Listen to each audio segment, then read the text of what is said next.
tous et bienvenue dans le live TV Finance, une heure d'actualité financière et d'actualité des entreprises. Vous êtes en direct sur TV Finance.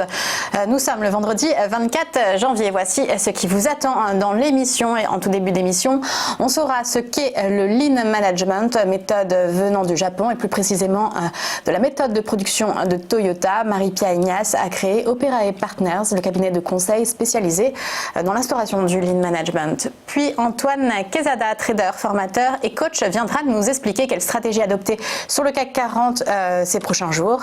La synthèse hebdomadaire des marchés, comme chaque semaine, avec Eric Galliègue, président de Valcan Expertise.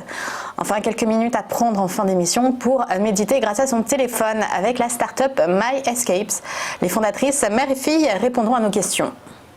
Mais avant tout, voici les titres qui font l'actualité économique ce matin.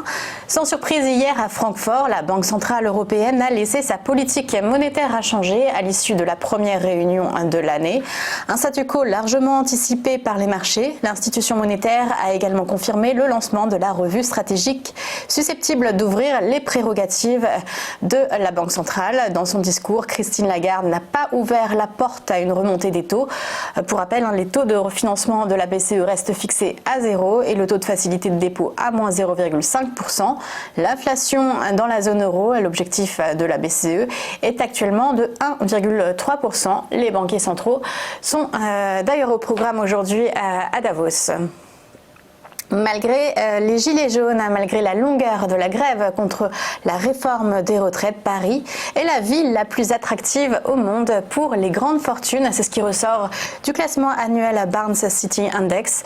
Paris allie intérêt touristique et économique en même temps que de bonnes infrastructures et une qualité de vie jugée très saine. Les prix dans la capitale y augmentent pour la 4e année consécutive, ce qui est jugé très sain pour des investisseurs. New York est deuxième, très attractive mais trop chère. Tokyo complète le podium. La ville nippone a fait son entrée dans le classement, jugée attractive car le pays accueille les prochains Jeux Olympiques. Los Angeles est 4e et Hong Kong dégringole à la 5e place à cause des manifestations populaires. Les cours du soja en net recul cette semaine à Chicago et ça commence à inquiéter puisque le soja baisse faute de commandes chinoises. Les prix américains ne seraient pas suffisamment attractifs alors que d'autres récoltes comme la récolte brésilienne arrivent sur le marché.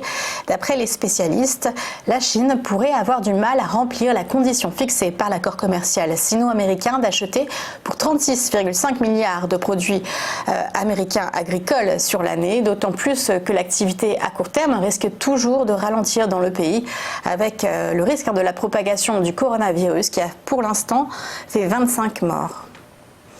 Du côté des marchés financiers, la bourse de Paris a encore perdu du terrain hier pour la 4e journée consécutive, moins 0,65%. Le CAC finit à 5 971 points. Même tendance en Europe sur fond de préoccupations sanitaires. Le luxe reste affecté par la situation. LVMH et Kering perdent tous les deux plus de 2,7%. Renault en baisse de 5% après un changement de recommandation d'analystes conseillant de vendre l'action. Wall Street finit sans grande variation, le S&P plus 0,11% et le Nasdaq plus 0,2%. Ce matin, le Nikkei est sur la même tendance avec plus 0,13% de hausse.